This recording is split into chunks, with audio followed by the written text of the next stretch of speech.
going on, guys, and welcome back to another episode of the German Bear Podcast. And today it is time to talk about the Canadian Eagle, Theo Benedet, swing tackle for the Chicago Bears, and if he's truly got a chance to start at left tackle moving forward for the Chicago Bears in place of Braxton Jones.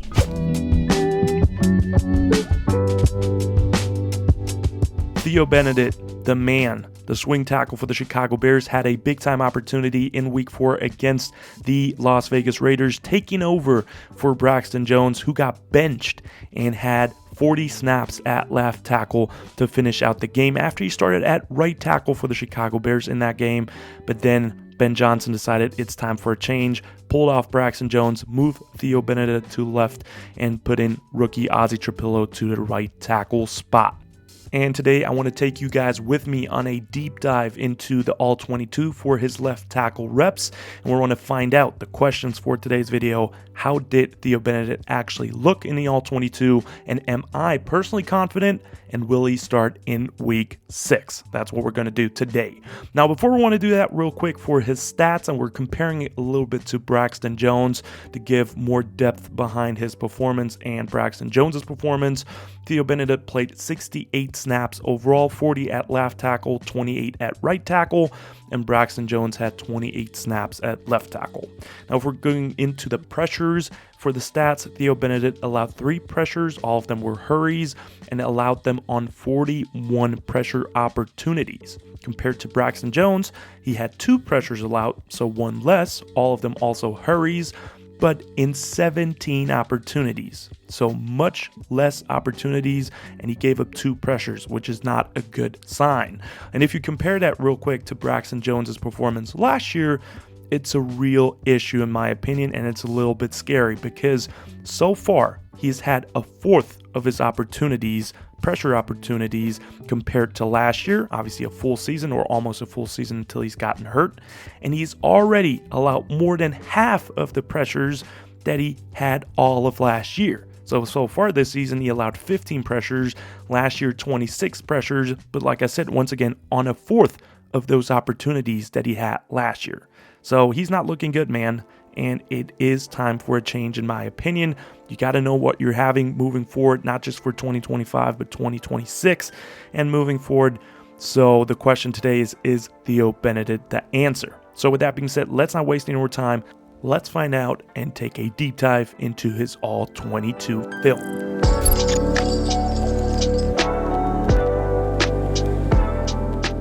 And we're starting off with the pass protection first of all, then we're going into the run game and finish off with his losses that he had on the day as well at left tackle. Like I said, exclusively focusing on that today. And starting off with the pass protection, what did I like? First of all, his footwork and movement skills, man. It was beautiful to watch. His feet are married to his hands. He has incredible agility for his size at 6'7", and is just able to shut down any crossover or knives back inside from edge rushers. He really showed that in this game, and it got me super excited. Consistent with his feet, very quick, had great kick steps, and then movement ability if someone showed an inside knife rush move to protect his inside and Caleb Williams.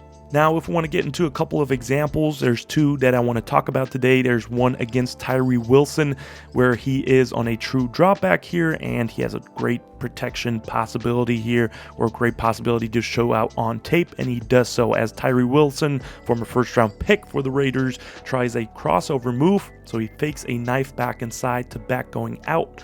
And Theo Benedet here is quick, under control, protecting his inside first, and just basically mirroring the pass rusher's movements, which is great. Does a great job here, and then has a great hand placement on the defensive lineman, and neutralizes him completely.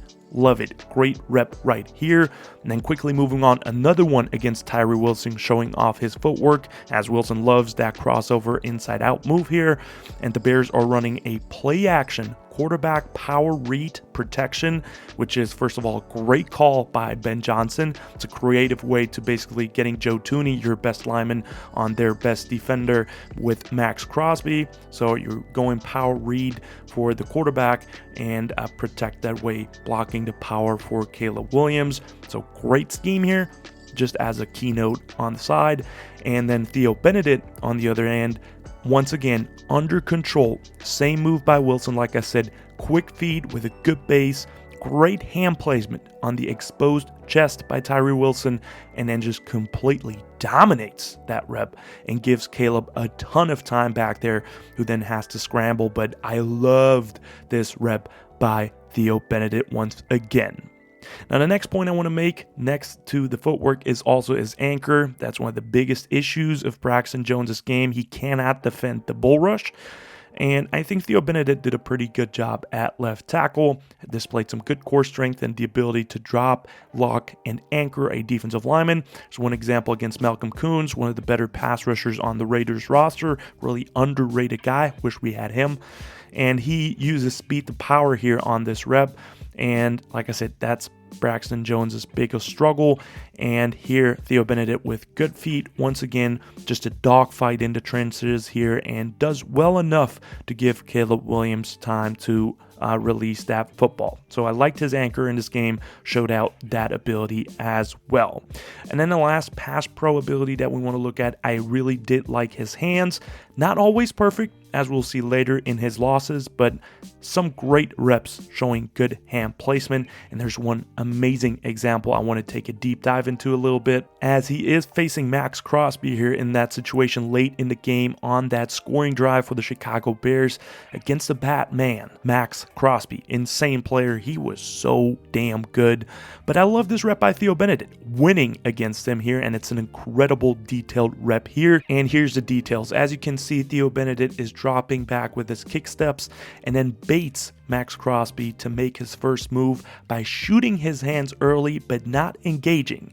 And that just baits Crosby too, who tries to dip and rip speed rush here, chops completely into the nothing by that move, and then Theo Benedet, after making him miss, simply just puts the hands on him on that exposed shoulder and wins that rep. So great rep here of using his hands, shooting them but not engaging.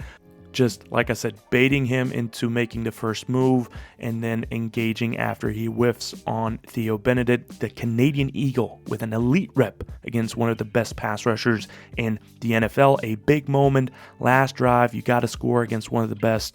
And that's the type of stuff, man, that earns you a starting spot. Now, moving on with the running game, I think overall also a very solid performance in the run game for Theo. I think he displayed good movement ability on wide zone, which was one of the favorite run type plays for Ben Johnson overall. So if you're good at wide zone, you're probably playing for Ben Johnson. He had some good push on a couple of these, so I liked his ability in wide zone. Like I said, good couple of reps. Then the next point I want to make is there's one run, a toss to the left for the Chicago Bears to DeAndre Swift, where they just run pin and pull, pinning down with Tooney and Rome Odunze, and you have Theo Benedet and Cole Kmet pulling on this play. And that just displays his athletic ability into the second level. He moves, man, for his size. It's great to see. And then also has a really good angle into the second level for making a key block on the outside here, paving the way for DeAndre Swift. Also, shout out Cole Kmet, who had a horrible game. He laid at least a good block here with my last video, Kyle Madungai video. He's gotten a lot of heat. And deservingly so. It was a pretty bad game, right? But good block here by Kmet too. But for Theo Benedet, just getting to the second level, moving like that was great to see on tape. And then the last thing I wanted to mention was his strength in the run game on inside zone. On those double teams, he really pushed the pile with Joe Tooney here, for example. So I liked his power in the run game too. So I think overall the run game improved as soon as he moved to left tackle and Braxton Jones left the game. And then finally, we still have to talk a little bit about his losses in that game. It was not a perfect game, but a really, really solid one by Theo Benedet. Malcolm Koonce got him a couple of times on a speed rush. There's one example where he's just leaning and has a little bit bad of a hand placement. And then on another rep, a second loss against the speed rush by Malcolm Koonce. He turned too quickly, turned his shoulders too quickly. He should have stayed a little bit more square. I believe then he could have won that rep, but still, again, gave up a couple of hurries, which is okay because you got Caleb Williams in the backfield. He can make you right on a couple of losses because he's just so athletic and he can make pass rushers miss. But I mean, I still have to mention and be real with you guys. There was a couple of losses, but not bad ones and not ones that can be corrected. And I think overall, for the conclusion of today's video, Theo Benedet showed out, man. As soon as he switched to the left tackle spot, didn't have to deal with Max Crosby on every rep. He really showed what his abilities are. And for a young player who was a UDFA getting developed here by the Chicago Bears, I think he did a phenomenal job, and I truly believe that he's earned the left tackle spot over Braxton Jones, who's been struggling massively throughout this entire season so far. So in week 6, I predict Theo Benedet to be the left tackle starter. Now, Ozzy Trapillo still could be considered, and I would love it. Big Ozzy Trapillo fan. But at the same time, I love Theo, the Canadian Eagle, and I believe he has a true shot at being the left tackle for at least the week 6 matchup against the Commanders. And I would feel better about that than knowing Braxton Jones would start that game. So great performance overall. Like the guy, like the performance, and it was so much fun watching and analyzing that tape. And with that being said, guys, that's the end of today's episode. I really hope you've enjoyed it. Definitely let me know in the comments down below what you think. Who's going to be the starter for the Bears in week 6 at the left tackle spot? And how did Theo Benedet do? Exclusively looking at the left tackle reps today. Also, make sure to like and subscribe to the channel, completely free, and it helps me out making these videos. And with that being said, I see you guys in the next episode. And as always, guys, bear down.